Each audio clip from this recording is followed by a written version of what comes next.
Bonjour, j'ai le grand plaisir de vous présenter les lauréates de la 27e édition du prix Femmes de mérite de la Fondation Ouais des femmes de Montréal. Non seulement cet événement permet de reconnaître l'importance du rôle des femmes dans l'avancement de la société, il permet aussi de soutenir les efforts du Ouais des femmes de Montréal afin de bâtir un avenir meilleur pour les femmes, les filles et leurs familles. Cette année, 10 prix seront remis à des personnes d'action inspirantes qui, par leur réalisation et leur parcours, ont un impact positif et durable dans notre société. Alors, j'ai donc l'honneur de vous présenter une de ces lauréates qui se livre en toute authenticité. Et par le fait même, j'aimerais vous convier le 18 mars prochain à venir honorer, en présence ou virtuellement, ces femmes et cet homme au parcours exceptionnel. Pour plus de détails, prixfemmesdemérite.com. Bonne découverte. Julie Bruno, je suis médecin au CHUM en médecine des toxicomanies. Je suis aussi professeure à l'Université de Montréal en médecine familiale et médecine d'urgence et je détiens la chaire de recherche du Canada en médecine des toxicomanies.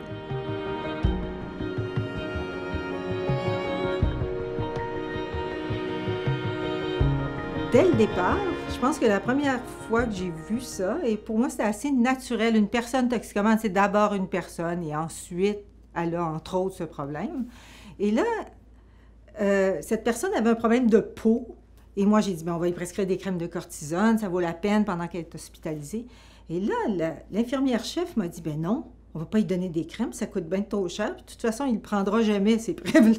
Alors, c'est des petites choses dans le quotidien de dire, bien voyons, cette personne a un problème de peau, on la traite. Et c'est pas juste les travailleurs de la santé, c'est, je dirais, un ensemble social. C'est comme si on a le droit, parce que les personnes utilisent des drogues illégales, de porter des jugements sur des choses qu'on connaît absolument pas.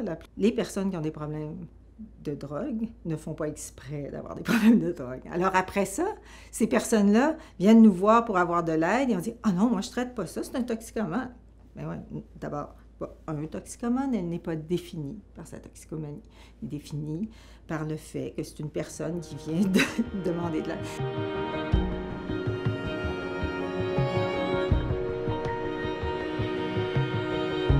La plus grande problématique, je dirais, c'est l'indifférence.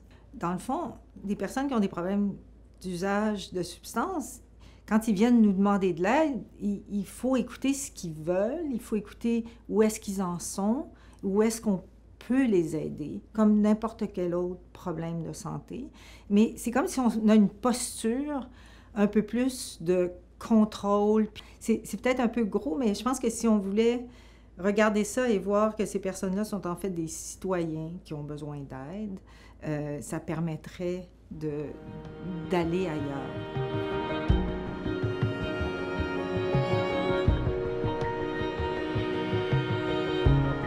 On se doit d'être optimiste d'abord. Il y a eu des changements. Au Québec, on est progressiste. Et je pense que quand on regarde la crise des opioïdes, quand on regarde la COVID qui touche ces populations-là de façon démesurée, on a là les ingrédients qui font en sorte qu'on pourrait remettre ces personnes-là dans le système de soins, les attirer dans notre système de soins en leur disant « oui, on a quelque chose à vous offrir » et surtout les écouter et dire « de quoi avez-vous besoin » puis de partir de là. C'est pas que la connaissance n'est pas là, c'est qu'on n'implante pas ces services-là parce que c'est jamais sur le dessus de la pile, finalement.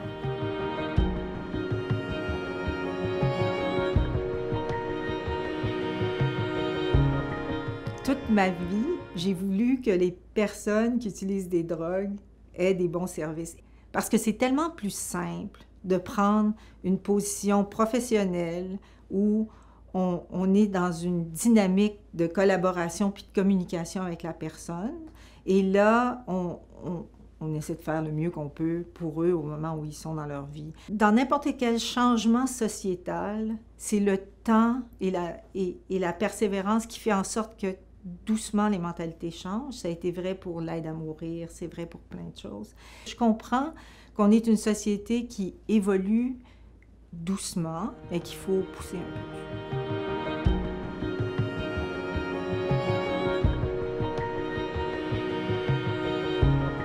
C'est extrêmement important de parler des femmes.